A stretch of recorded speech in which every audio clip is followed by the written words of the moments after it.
Hey guys, if your PC shows the error USB device not recognized in Windows 10 or 11, don't worry. In this video, I'll show you 5 easy and working ways to fix this problem and make your USB work again. This video would contain 5 different methods, so make sure to stick till the end so you won't miss out any method. So let's start with method 1. First, unplug your device and restart your PC. After restarting, plug the USB back in.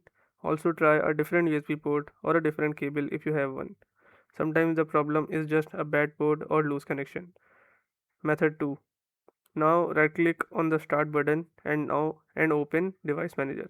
Expand universal serial bus controllers. If you see any device with a yellow warning sign, right click it, click update driver, choose search automatically.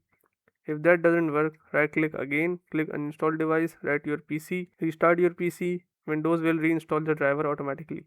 And this fixes the issue most of the time. Method number 3. Sometimes Windows turns off USB ports to save power.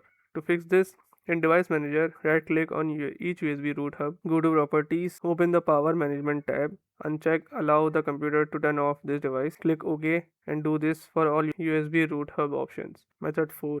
In Device Manager, if you see unknown USB device, right-click it and select Uninstall.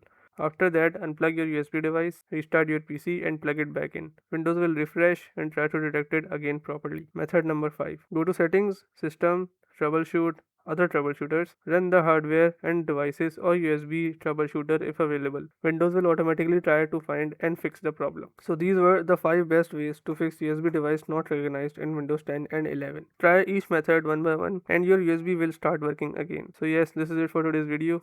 If you like the video, give it a thumbs up, subscribe, comment down below, and thanks for watching.